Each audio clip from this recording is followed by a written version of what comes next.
Shalom saudara-saudara yang dikasihi oleh Tuhan. Doa Tuhan Yesus yang dicatat di dalam Alkitab sebagai doa yang terpanjang yang dicatat. Di dalamnya saudara, Tuhan Yesus mendoakan akan kesatuan daripada orang-orang percaya. Saudara, di mata Tuhan, kesatuan tubuh Kristus begitu berharga. Saudara, kesatuan itu erat kaitannya dengan pertumbuhan orang percaya di dalam Kristus. Artinya, semakin memiliki kedewasaan di dalam Kristus, yakni semakin bergantung kepada Kristus, semakin mengutamakan Kristus, semakin berpaut kepada Kristus, saudara, orang Kristen semakin bisa menerima satu dengan yang lain, bahkan bisa saling melayani. Disitulah kesatuan yang penuh dengan kelimpahan kasih Tuhan. Saudara, biarlah kita sebagai orang Kristen merindukan yang hal sama seperti yang Tuhan Yesus inginkan. Salam jumpa dalam program Tuhan adalah Gembalaku. Saudara, manusia di dunia ini memang berbeda-beda. Itu adalah kenyataan, saudara. Kita tidak bisa menghilangkan perbedaan itu. Saudara, perbedaan itu dapat terjadi karena faktor alamiah yang tidak bisa kita pilih. Misalnya perbedaan suku. Saudara, tidak seorang pun bisa memilih dia ingin lahir di dalam suku apa. Atau perbedaan warna kulit, itu pun tidak bisa dipilih. Juga ada perbedaan bahasa, perbedaan budaya. Namun perbedaan yang terjadi bukan saja di dalam faktor-faktor alamiah, namun juga saudara-saudara di dalam faktor pencapaian atau prestasi. Saudara, perpecahan memang dapat terjadi terkait dengan perbedaan secara alamiah tersebut. Namun saudara, tidak jarang perpecahan terjadi karena merasa diri atau kelompok lebih baik daripada orang lain, atau lebih berprestasi, atau lebih berharga, atau lebih banyak, karena sebagai mayoritas, atau lebih istimewa dalam hal-hal tertentu. Saudara, ini bisa menimbulkan perpecahan ketika sekelompok orang merasa diri lebih daripada yang lain. Saudara, kejadian seperti ini telah terjadi dari masa ke masa, termasuk dengan bangsa Yahudi pada zaman dulu. Sehingga mereka mengklasifikasikan manusia itu hanya dalam dua kelompok saja. Pertama, bangsa Yahudi, umat pilihan Tuhan. Yang kedua, orang-orang berdosa, yaitu bangsa-bangsa lain. Saudara, apakah orang percaya memiliki semangat seperti itu? Saudara, seharusnya orang percaya harus memiliki semangat seperti Kristus, karena kita adalah murid-muridnya. Saudara, mari kita membaca Efesus pasal 3. Ayat 1-13. Itulah sebabnya aku ini Paulus, orang yang dipenjarakan karena Kristus Yesus untuk kamu orang-orang yang tidak mengenal Allah. Memang kamu telah mendengar tentang tugas penyelenggaraan kasih karunia Allah yang dipercayakan kepadaku karena kamu. Yaitu bagaimana rahasianya dinyatakan kepadaku dengan wahyu seperti yang telah kutulis di atas dengan singkat. Apabila kamu membacanya, kamu dapat mengetahui daripadanya pengertianku akan rahasia Kristus, yang pada zaman angkatan-angkatan dahulu tidak diberitakan kepada anak-anak manusia, tetapi yang sekarang dinyatakan di dalam roh kepada rasul-rasul dan nabi-nabinya yang kudus, yaitu bahwa orang-orang bukan Yahudi karena berita Injil turut menjadi ahli-ahli waris dan anggota-anggota tubuh dan peserta dalam janji yang diberikan dalam Kristus Yesus. Dari Injil itu aku telah menjadi pelayannya menurut pemberian kasih karunia Allah yang dianugerahkan kepadaku sesuai dengan pengerjaan kuasanya. Kepadaku yang paling hina di antara segala orang kudus telah dianugerahkan kasih karunia ini untuk memberitakan kepada orang-orang bukan Yahudi kekayaan Kristus yang tidak terduga itu. Dan untuk menyatakan apa isinya tugas penyelenggaraan rahasia yang telah berabad-abad tersembunyi dalam Allah yang menciptakan segala sesuatu, supaya sekarang oleh jemaat diberitahukan pelbagai ragam hikmat Allah kepada pemerintah-pemerintah penguasa-penguasa di surga, sesuai dengan maksud abadi yang telah dilaksanakannya dalam Kristus Yesus Tuhan kita. Di dalam Dia kita beroleh keberanian dan jalan masuk kepada Allah dengan penuh kepercayaan oleh iman kita kepadanya. Sebab itu aku minta kepadamu supaya kamu jangan tawar hati melihat kesesakanku karena kesesakanku itu adalah kemuliaan. Saudara yang dikasihi oleh Tuhan, dalam bagian ini Rasul Paulus menekankan tentang rahasia Kristus yang telah dinyatakan kepada para rasul dan para nabi yang kudus dan yang tidak pernah diketahui oleh generasi-generasi sebelumnya. Saudara, tentu hal ini bukanlah sesuatu yang mengejutkan kita sebagai orang percaya. Tetapi saudara, hal itu sangat mengejutkan bangsa Yahudi. Yaitu saudara, bagaimana perasaan bangsa Yahudi yang merasa dirinya sebagai bangsa yang istimewa di hadapan Tuhan, sebagai bangsa yang terpilih, yang menerima Taurat Tuhan dan disebut umat Tuhan. Dalam waktu seketika menjadi sama dengan bangsa-bangsa lain di dalam Kristus. Saudara, tidak mudah, bukan? Berita yang Rasul Paulus sampaikan bukanlah berita yang mudah bagi orang-orang Yahudi. Oleh karena itu, saudara, orang-orang Yahudi tidak suka dengan Rasul Paulus. Bahkan juga orang-orang Yahudi Kristen bisa beroposisi dengan Rasul Paulus. Saudara, apakah pesan firman Tuhan bagi kita? Saudara, yang pertama, di dalam Kristus tidak ada lagi perbedaan. Semua orang memiliki relasi dengan Allah hanya karena kasih karunia di dalam Yesus Kristus. Saudara, firman Tuhan berkata begini, memang kamu telah mendengar tentang tugas penyelenggaraan kasih karunia Allah yang dipercayakan kepadaku karena kamu, yaitu bagaimana rahasia dinyatakan kepadaku dengan wahyu, seperti yang telah kutulis di atas dengan singkat. Apabila kamu membacanya, kamu dapat mengetahui daripadanya pengertianku akan rahasia Kristus, yang pada zaman angkatan dahulu tidak diberitakan kepada anak-anak manusia, tetapi yang sekarang dinyatakan di dalam roh kepada rasul-rasul dan nabi-nabi yang kudus, yaitu bahwa orang-orang bukan Yahudi, karena berita Injil turut menjadi ahli-ahli waris dan anggota-anggota tubuh, dan peserta dalam janji yang diberikan dalam Kristus Yesus. Ayat 12, di dalam dia kita beroleh keberanian dan jalan masuk kepada Allah dengan penuh kepercayaan oleh iman kita kepadanya. Saudara, Rasul Paulus bisa menyampaikan hal ini juga merupakan sesuatu yang extraordinary. Karena kita tahu, saudara, siapa Rasul Paulus. Dia seorang Yahudi, keturunan asli Ibrani, keturunan Benyamin, disunat pada hari ke-8. Dalam keagamaan, dia seorang Farisi.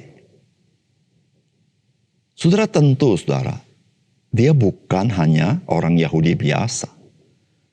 Dia orang Yahudi istimewa. Bahkan di mata sesamanya. Bahkan sesama para rabi, dia termasuk yang istimewa. Karena dia berguru di bawah Gamaliel. Guru besar yang istimewa. Tidak banyak orang bisa menjadi murid Gamaliel. Sudah tentu, saudara, perasaan sebagai bangsa yang istimewa itu sangat kental pada Rasul Paulus. Saudara, bagaimana Rasul Paulus bisa berubah seperti ini? Itu yang Rasul Paulus katakan. Ada wahyu Tuhan kepadanya yang tidak pernah diketahui oleh generasi-generasi sebelumnya. Yaitu, saudara-saudara, di dalam Injil, di dalam Kristus, maka bangsa-bangsa lain mendapat juga hak istimewa sebagaimana bangsa Yahudi. Dan tidak ada perbedaan. Karena Kristus telah membayar lunas tuntutan hukum Taurat. Sehingga saudara, semua orang diselamatkan bukan karena hukum Taurat, tetapi karena Kristus. Saudara, inilah saudara-saudara berita yang sangat luar biasa ajaib. Bahwa seseorang bisa memiliki relasi dengan Allah, bisa masuk kerajaan Allah, atau masuk kerajaan sorga, atau masuk ke sorga, atau bisa memiliki kerohanian yang dihidupkan. Saudara, hanya satu pintu, dan pintu itu adalah Yesus Kristus. Tidak ada yang lain. Saudara yang kasih dalam Tuhan, kita sebagai orang percaya, jikalau kita memahami kasih karunia di dalam Kristus seperti ini, saudara tidak bisa tidak. Kita pasti mengasihi saudara-saudara kita seiman. Betapapun, apapun, bagaimanapun dia. Mengapa? Karena kita sendiri mendapatkan kasih karunia yang berlimpah-limpah itu. Saudara, kita merasa biasa, tetapi mari kita berpikir sebagaimana orang Yahudi berpikir. Saudara, orang-orang non-Yahudi dianggap orang berdosa, bukan umat Tuhan. Tetapi Alkitab berkata, yang bukan umat Tuhan akan menjadi umat Tuhan. Itu kata-kata di dalam perjanjian lama. Saudara, itu kasih karunia Tuhan yang luar biasa bagi kita. Saudara, mari kita belajar menghayati kasih karunia yang seperti ini. Saudara, tidak ada perbedaan bukan berarti tidak ada perbedaan suku. Ada perbedaan. Tapi apa yang disebut tidak ada perbedaan adalah yaitu jalan masuk kepada Allah. Tidak lagi ada perbedaan. Hanya di dalam kasih karunia Yesus Kristus. Dan semua orang yang boleh berelasi dengan Allah, semua orang itu menerima kasih karunia Tuhan. Tidak ada perbedaan. Saudara, yang kedua, saudara, pelayanan istimewa menyadarkan kita betapa kita tidak layak dan kita boleh terlibat semata-mata karena panggilan dari kasih karunia Tuhan melalui pekerjaan Roh Kudus. Saudara, firman Tuhan berkata kepada kita, kepadaku yang paling hina di antara segala orang kudus telah dianugerahkan kasih karunia ini untuk memberitakan kepada orang-orang bukan Yahudi kekayaan Kristus yang tidak terduga itu. Dan untuk menyatakan apa isinya tugas penyelenggaraan rahasia yang telah berabad-abad tersembunyi dalam Allah yang menciptakan segala sesuatu supaya sekarang oleh jemaat diberitahukan pelbagai ragam hikmat Allah kepada pemerintah-pemerintah dan penguasa-penguasa di surga. Sesuai dengan maksud abadi yang telah dilaksanakan dalam Kristus Yesus Tuhan kita. Di dalam Dia kita beroleh keberanian dan jalan masuk kepada Allah dengan penuh kepercayaan oleh iman kita kepadanya. Sebab itu aku minta kepadamu supaya kamu jangan tawar hati melihat kesesakanku, karena kesesakanku itu adalah kemuliaan. Saudara, surat ini ditulis Paulus di dalam penjara, saudara. Saudara, Paulus bisa bersukacita dalam penjara karena melayani bangsa-bangsa lain.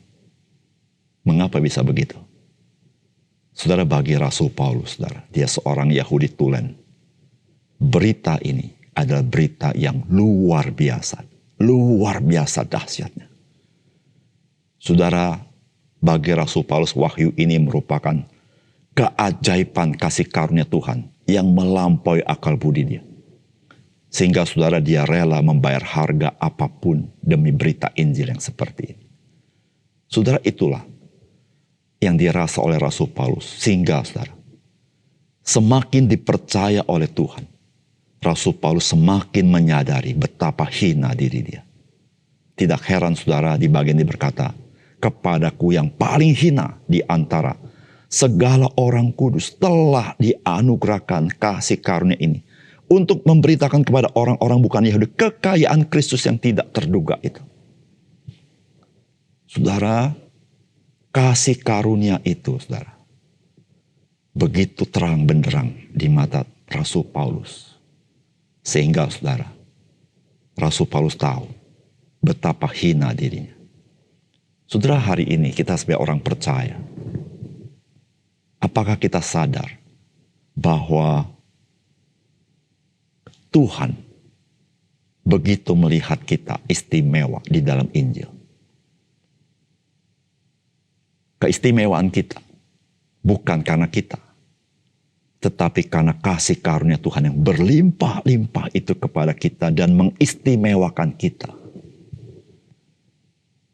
Saudara, saya percaya ketika kita menyelami hal ini seperti Paulus, maka kita tidak bisa tidak akan berkata, kepadaku yang paling hina dari segala orang kudus, Tuhan mengaruniakan kasih karunia berlimpah-limpah ini.